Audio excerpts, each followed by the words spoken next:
We'd like to welcome everyone here this morning. I hope everyone's enjoying the sunshine that we've had these last couple of days. It's been very nice.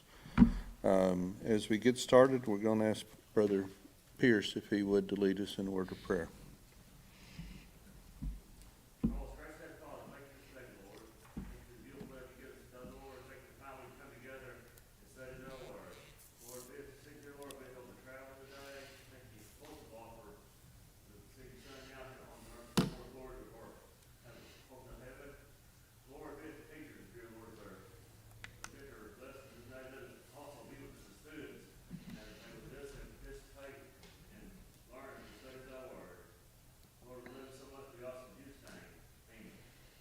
Amen.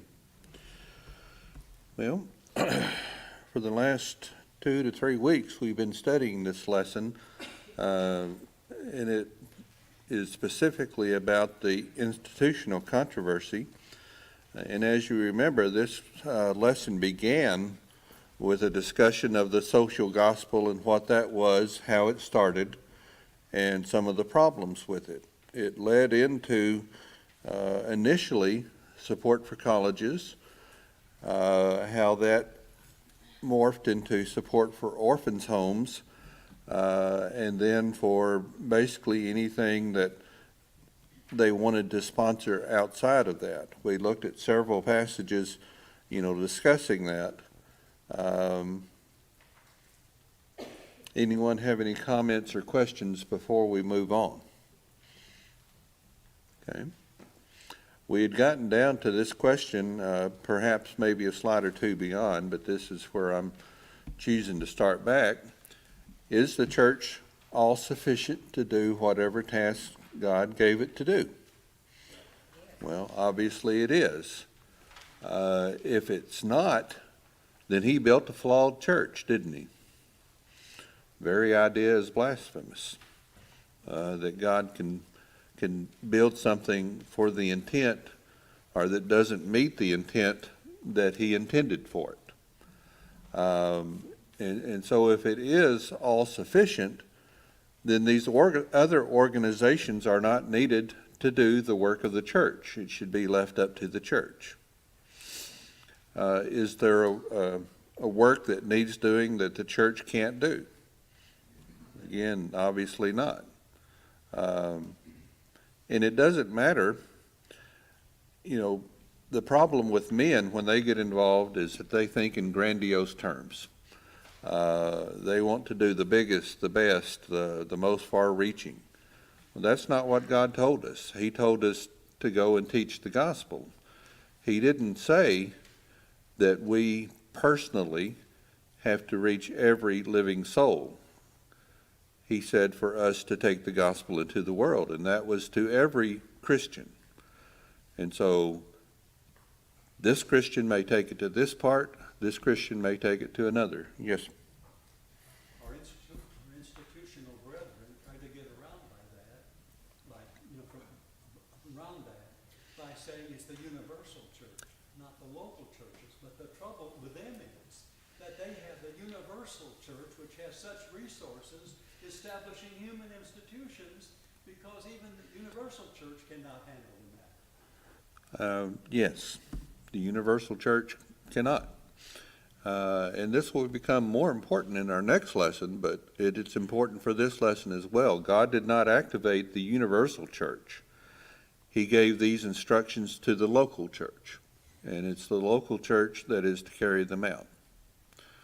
Every criticism that's made against the missionary societies, you remember back in, I think it was our second lesson of the book, when we talked about the missionary societies and how that led to the split between the Christian church and the churches of Christ. Every criticism that was made against that can be made against all these institutions, and it all fits. We have to accept whatever work God gave us. And that's a problem. Too oftentimes we want to say, well, let them handle it. We find that, as far as trying to set up institutions. And as we covered, we also find that in individual Christians. the Christians want to say, well, we're supporting the missionaries, let them do it. Or we support the preacher, let him go talk to somebody. Or we give our money, that's all I'm supposed to do, and show up. Well, that's not what it says. So we have to do more than that. God set it up so that anything he wants done can be accomplished by the local church. And as I said last week, this sentence is kind of difficult unless you read it closely. It says the church is not insufficient. That means that it is sufficient to accomplish any work God gave it. So why is the institution needed? Well, the implication, as we've already discussed, is that the church isn't sufficient. To imply that it's not means that we're thinking that man is smarter than God. And anytime man thinks that, he's in trouble. Don't you think a lot of times people forget what the Bible says the purpose of the church? There's three things described in all scriptures that we're supposed to do: Yes, evangelize, edify, and help these saints. that's correct. We limit that. And- Instead of trying to go and get some man-made institution to do what it said to do. Yes, and that was the premise of the social gospel when it started. It was that somebody needs to help all these poor people. Somebody needs to complain about the conditions in the factory. Somebody needs to take care of all these sick people. Well, yes, somebody does. We don't deny that. We deny that it's the church's responsibility to do it. It can fall on individuals, and we have no problem with that. This slide explains that the church, as planned by God, was perfect in every way, and that's referenced in Ephesians 5:27. The church can do whatever God told it to do. Man is never satisfied, but is always trying to tinker with it or trying to adjust it, and that's where the problems come in. God planned this before the beginning of time, before man was created. He knew what he was doing, and we have to accept that. And in the book of Ephesians, it said, to the intent that now the manifold wisdom of God might be made known to the church, to the principalities and powers in the heavenly places. And so God's wisdom, much beyond ours, and we have to accept that. And just like we tell other people, just because you don't understand something doesn't mean that it's not going to work. And we tell our children, just because you don't understand why I'm telling you this, you still do what I say. Well, that's God to us. He's telling us to do what he says.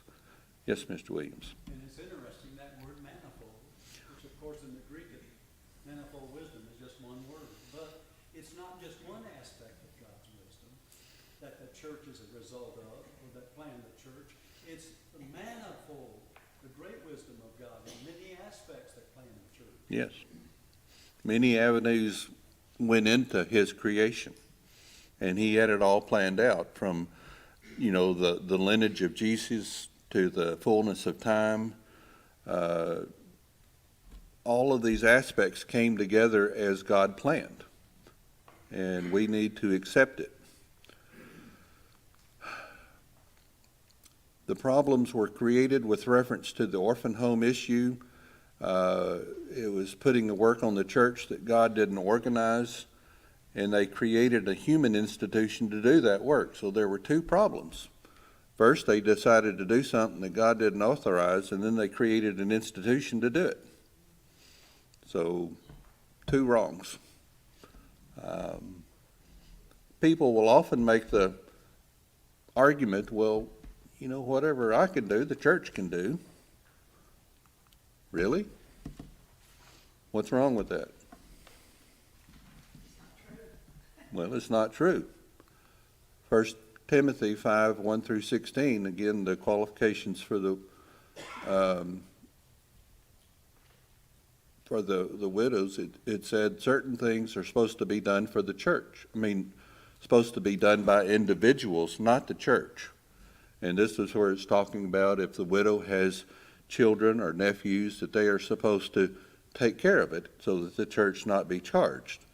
Now, I want to make it clear, we're not talking about benevolent help, a one-time thing. We're talking about someone who's being put on the rolls, kind of like a pension.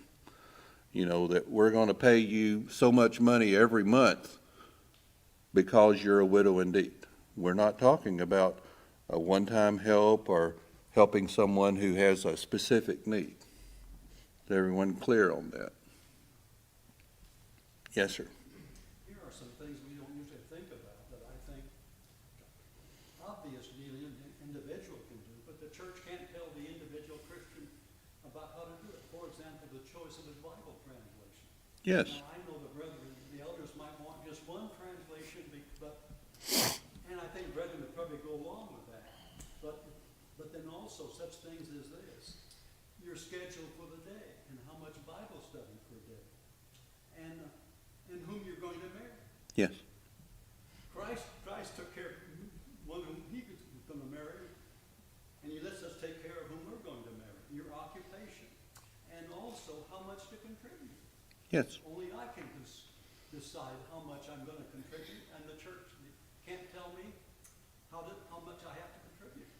That's true. Although most denominational churches do that very thing. They try very hard, and they'll send you a bill for it. Now, I will say that the Bible does give some guidelines about who you can marry. If it's somebody already married, you can't marry them. But I understand your point very well. Other things, individual Christians can contribute to American Heart Association or the Cancer Society. They can contribute to political parties if they want to. However, that doesn't mean the church can do it, and the church better not, because it'll lead to trouble. Everyone understand these points or have any comments on it?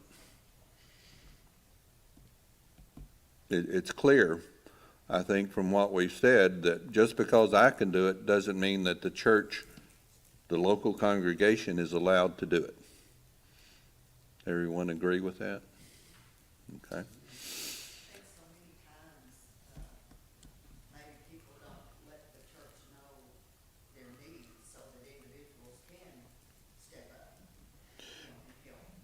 That You wonder in the past if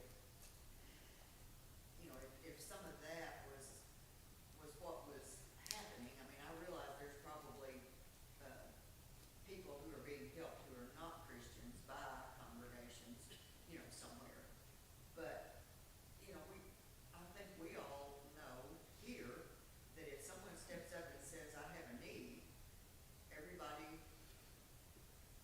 gathers around and takes care of that need. yes. In the way that God has set forth for it to do. And I think the same thing would have happened, with true orphans. If there was an orphan that needed a home, there would have been Christians who would step up and give that child a home instead of putting them in institutions where they can't be adopted or they can't be without a lot of money. And just, so many things that have grown from that have become stumbling blocks to individuals being able to take care of those responsibilities.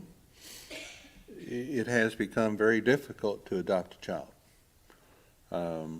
Then again, the number of true orphans is not as great as what it appears to be. And I'll just leave it at that. Abortion has really taken care of a lot of them. Of course, orphan. A baby that's born that no one wants, becomes an orphan of a sort.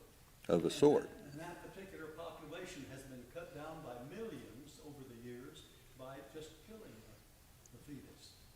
Yeah. You know, that's like saying that, And all Uh, those people who are in favor of abortion, I wish their parent had aborted them. ooh, that's a harsh way to put it, but I The way understand. they were, Yeah. like, then they would have been aborted, and wouldn't it be there to be able to argue again, for abortion? They certainly hope that the golden rule was not enacted in their case. But that's changing the subject. Yes, sir. But that's the morals too, though, I mean, you think about all that, it's just the way, the morals are not there. Yes, and that is such a huge problem. Yes, Jim? I would just say this, in my professional life, I had to actually inspect facilities where there were children who were, I guess, fostered or whatever. And what I noted was, usually, the persons, from what I gathered, speaking with the staff, the persons whose children were in there, they were not orphaned. They were just not being taken care of, or the parents just didn't want to be bothered with them all the time. Mm-hmm. So the state sent them to that facility. And what I gathered is that element of society that does not have God in their heart, those are the ones whose children were there, unfortunately. I suspect that you are correct. Which is why we need to do more to try and reach out to people, because if people were truly Christians, their children wouldn't be in those places. Yes. Maybe I am going to get a little political here. I don't know. I think that if the state has made the decision to remove a child, it should not be the aim to reunite them with that parent. And I know not everyone's going to agree with me there. But unless you fix the problem, you've not done that child any favors. So, if anyone else wants to say something, hurry up, because I'm fixing to move on off this subject. So, Sometimes the state does make mistakes in that too. I agree. In that case, the kid needs to be returned if the state made a mistake, and that's not unusual. Okay, I'll accept that and move on. Anyway, having successfully led a lot of people to accept the orphans' homes, they said, well, now that they're accepting that, they've accepted the bait, let's go ahead and set the hook now. Let's put it back on the colleges, and let's make them support the colleges as well. And so, people like Batzel Barrett Baxter, said, well, if you can support an orphan's home, you can support the college. There's no difference. And he was right. There is no difference. However, wrong is still wrong. And you can't do it. And, when Jesus gave the Great Commission, he told us what to teach, didn't he? He said, therefore, go and make disciples of all nations, baptizing them in the name of the Father and the Son and of the Holy Spirit, and teaching them to obey everything I've commanded you. And so they were not instructed to teach business or secular history. They weren't instructed to teach art. They weren't instructed to teach music, but only what Jesus had commanded them. There was no Abilene Christian College of Business Administration. There was no Pepperdine Grisadio School of Business and Management in the Great Commission. And so he was very specific what to teach. And so we can't do that. And those who are involved in this that want the church to support these human institutions have a mistaken concept of what the work of the church is. Yes, sir. I was just going to say that when the controversy first began, the brethren in favor of putting the church in the budget, or getting local churches to put it into their budget, I mean, overwhelmingly, the brethren didn't agree with that, and they weren't interested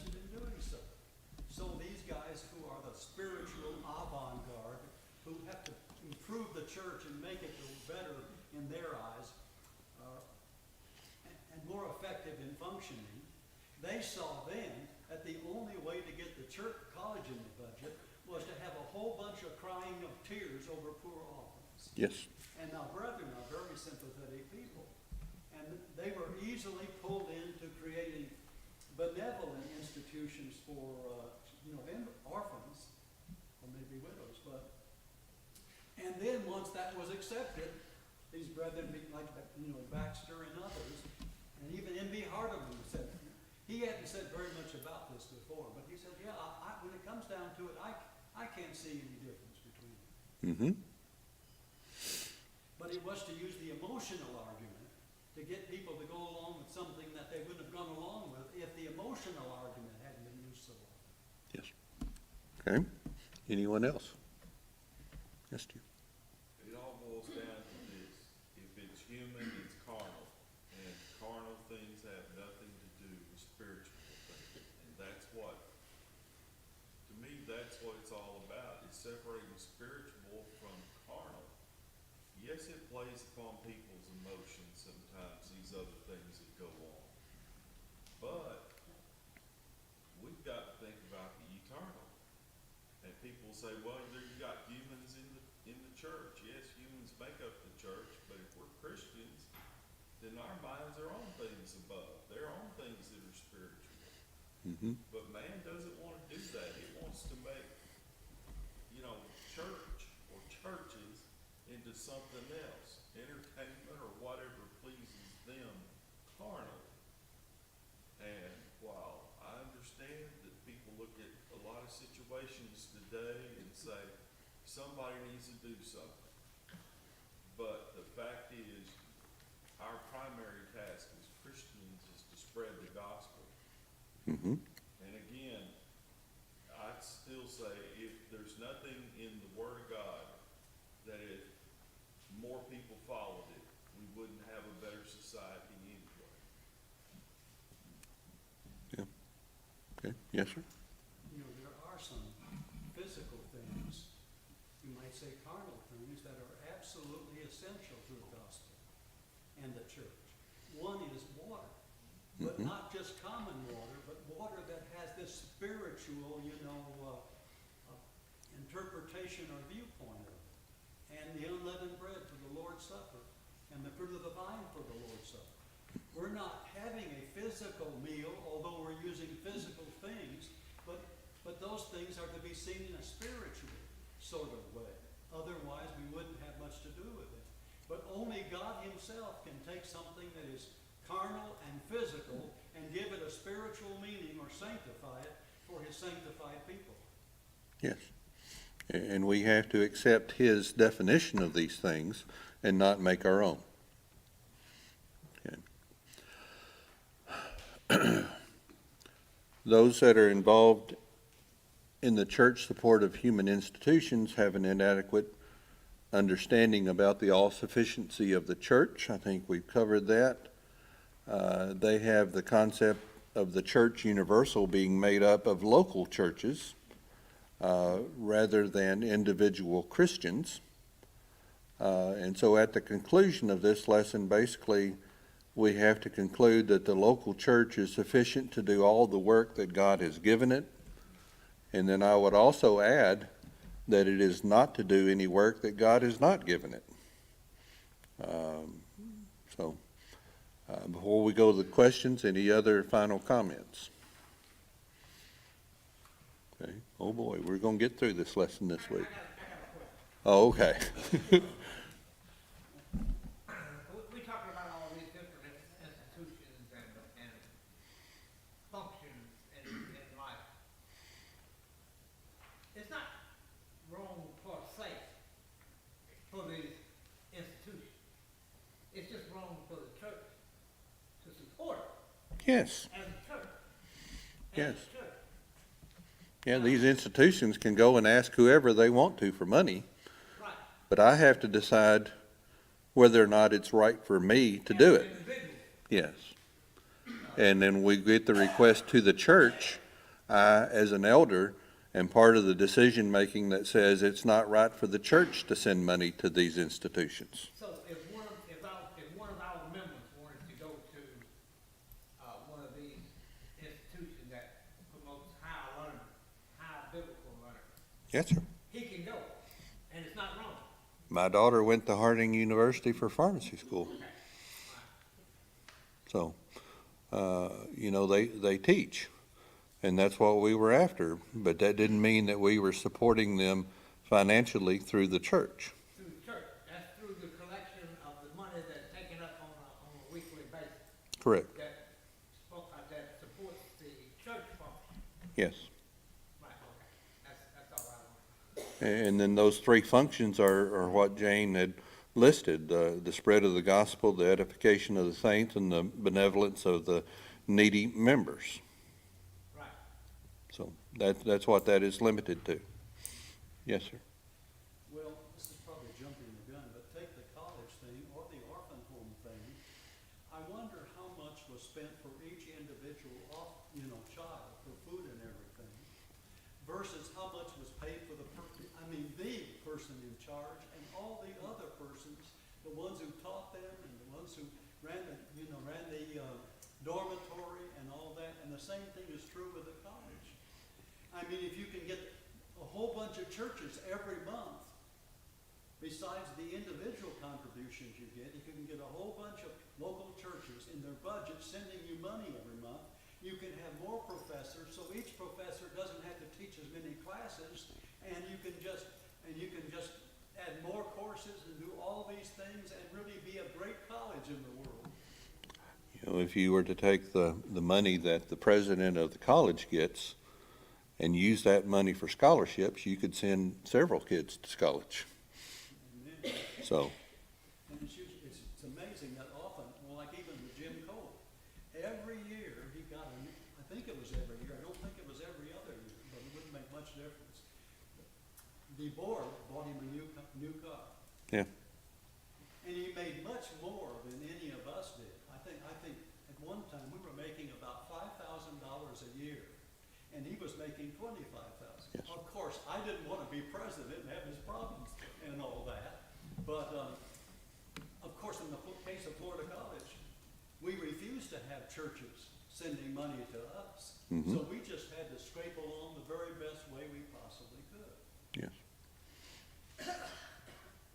But back to Steve's question or comment, it's not wrong for these institutions to ask, it's wrong for us to give.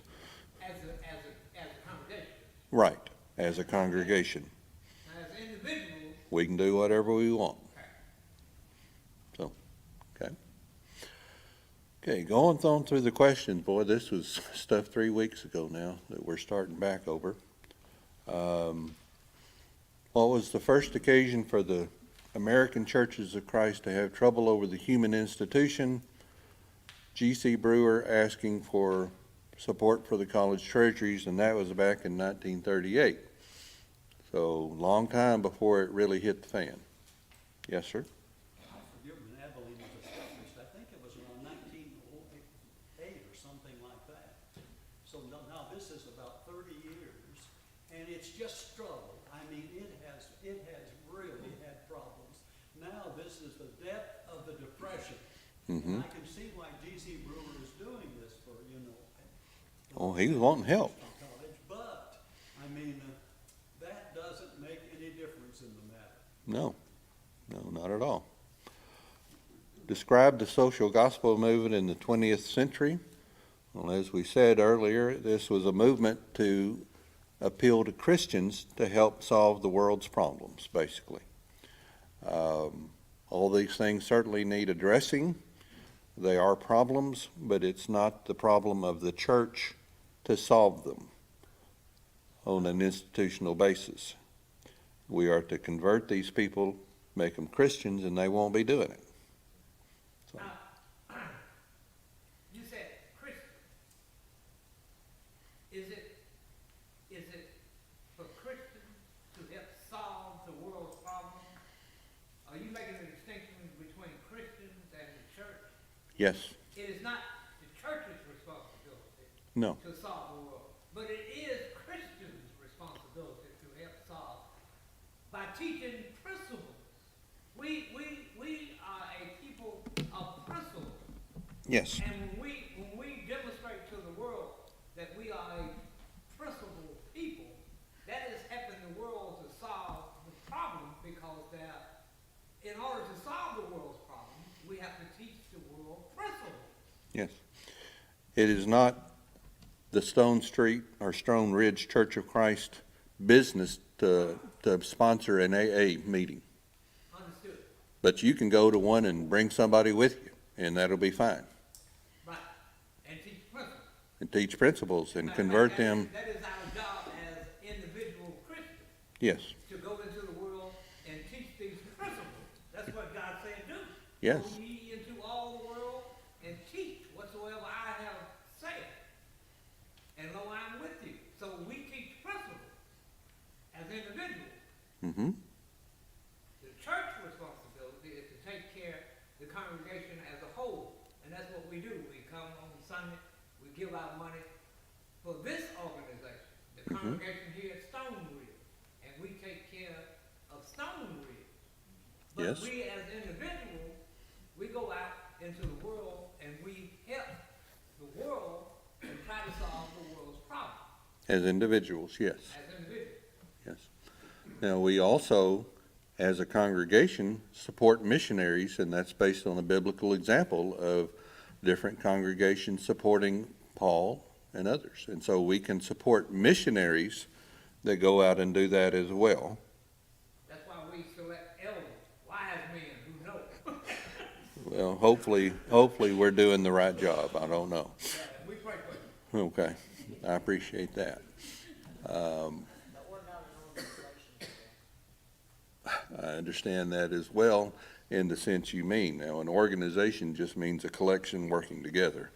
So, Well, that can be misleading. okay, And some brethren went so far as to deny that there is any church. Yes. I mean, there's no entity, it's just Christians coming together. But what happened was, if you don't feel an obligation, to go to church and in the assembly and all these things, most of these people lost their zeal and everything else. yes.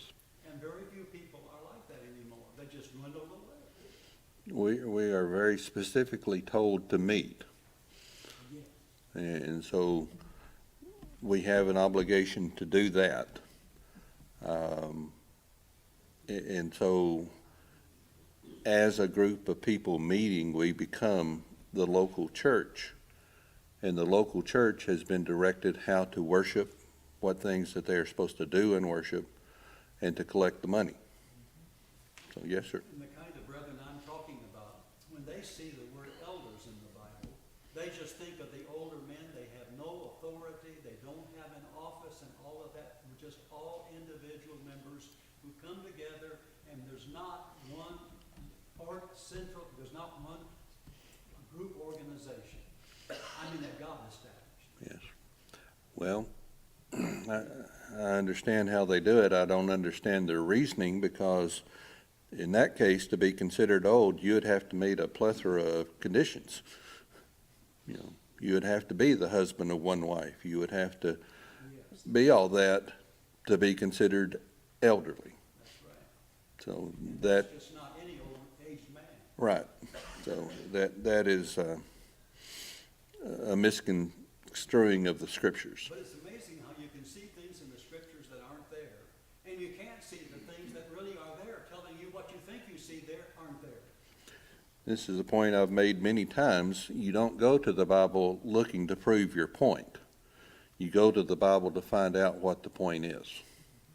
So, if you go to the Bible with any kind of preconceived idea, then you're messing up to start with. So, well, how did this movement affect the American churches? Well, it changed basically what the churches were doing. Instead of spreading the gospel, they were doing other things, supporting orphans' homes, building colleges, soup kitchens, and the like. And so what is the church's work? Well, we've covered that: to evangelize, to edify, and extend benevolence to the poor saints. Why did the church support of colleges become secondary in the institutional battle? World War II. All of a sudden, we had other things to worry about, and they worried about that. What are the consequences of taking the position that there is no Bible pattern for the church in regard to its work of benevolence? What's the problem with that?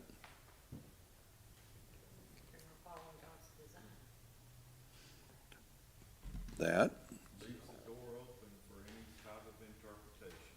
yes. But it would also be meaning that you would be acting without authority. So, I didn't hear what you said.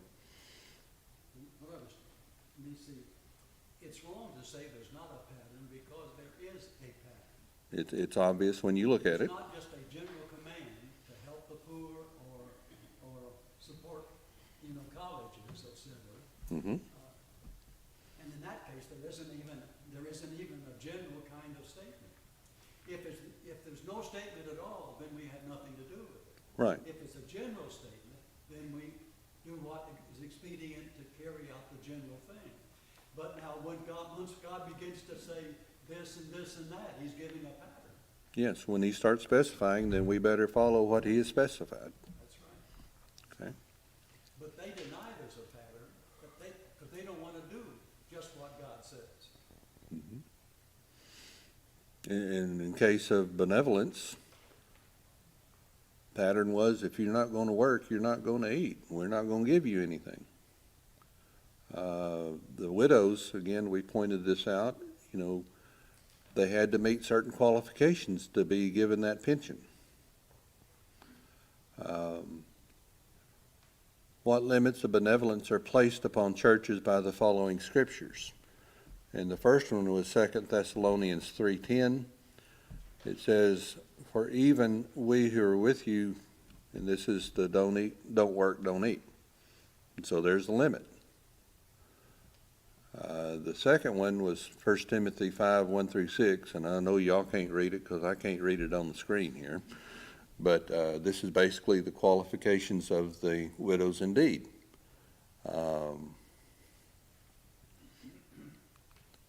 The third one, Acts 2:42 through 47, if you notice, it's very specific on who they were helping. It said all the believers. And it said their possessions, referring back to the believers. And those who own land, again, referring back to the believers. Anyone in need refers back to the believers. And so it was, again, very specific in who was being helped. Acts 6:1-5, same thing. The disciples. And it said, choose 7 men from among you. It didn't say go find a benevolent organization already in existence to take over this. Yes, sir? I think I want to emphasize what James said, I think last time, or one of these times, that this was a very unusual situation. No other church, so far as we know, ever, had this problem and did this kind of thing. The problem was so great, even in Acts 2 and Acts 4, which are essentially the same, beginning there, is that there's a difference between the wealth that Christians might have, which is, money, which is liquid wealth, and solid wealth or non-liquid wealth. This was so bad that even though some maybe could only give, money, and that was it, that's all they had. I mean, one's even sold property. And they wouldn't have thought about selling that property unless the need was so great for the church, so that all of them could continue this way. I don't want to go into that because James expressed that so well. We might want to express it again because we need that idea that it was something special. And once the dispersion took place, no church ever did it again. And the disciples were multiplying, chapter 6 said. I mean, this is more and more all the time, and still more and more people, like even Barnabas, who was even, now his sister, I think, lived in Jerusalem. She had a house there. He spent most of his time in Cyprus. But even in Jerusalem, he didn't sell something way over in Cyprus because he wasn't there to do that. He sold a piece of property he had in Jerusalem and gave all that money because he thought the need was so great. Yes. Okay. But he gave it to the church. He didn't go spending the money the way he might want to for people. Right. Okay. Acts 11, and this is several years after the establishment of the church, and it's talking about the famine. And if you look there in verse 29, it says the disciples, and this is the disciples in Antioch, each one as he was able decided to provide help for the brothers and sisters living in Judea. So again, very specific as to who they were helping. It was sent by Paul and Barnabas. Yeah. And again, the limitations, 1 Corinthians 16, and that's verses 1 and 2, it looks like, about the collection for the Lord's people. Again, specific on the first day of the week, each one of you. Again, specific about who was to do it, where they were getting the money. So, question 8. What did the following verses authorize in the realms of benevolence? And I don't know, this seemed like a continuation of the previous one to me, but. Huh? Is it follows and wisdom? Yes. And as you look at this, we have the opportunity, let us do good. Well, I skipped that one. Religion, that our fathers pure and faultless, to look after the orphans and widows in their distress, and to keep oneself. Again, in James, this is talking to individual brothers. Yes. Keep That's- oneself. That's the difference from what we were saying before. Mm-hmm. That This falls upon individuals. We're supposed to do this, but not the church Mm-hmm. necessarily. If we don't have a scripture putting these items into what the church is to do. Mm-hmm. And then in Galatians 6:10, again, as we have opportunity, let us do good to all people, especially of those of the family of believers. And again, as Brother Williams pointed out last week, this is talking about the spiritual sense predominantly. Luke 10:25 through 37, it says, and of course this is the person who came to Jesus trying to trap him, said, who is my neighbor? Again, he didn't say who's the church's neighbor. He said, who is my neighbor? And Jesus said, the one who had mercy on him. So again, very specific that this is referring to individuals. Okay. Question 9, what two transfers of responsibility occur when the churches make donations to human institutions to care for orphans? Well, the individual transfers his responsibility to the church, and then the church tries to transfer its responsibility to that institution. So the individuals were wrong in trying to transfer it to the church. The church was wrong for trying to take it. Okay. Question 10, what does the all-sufficiency of the church mean with reference to its benevolent responsibilities? The local church is able to meet its responsibilities without transferring any of that responsibility to anybody else. If God gave the church the responsibility to do it, the church can do it. Otherwise, he wouldn't have given it. So,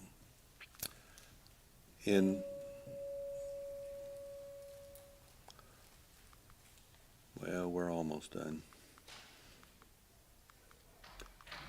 We may finish up or we may go into the next lesson, I don't know. But we'll be here next week, and then the week after that is the meeting.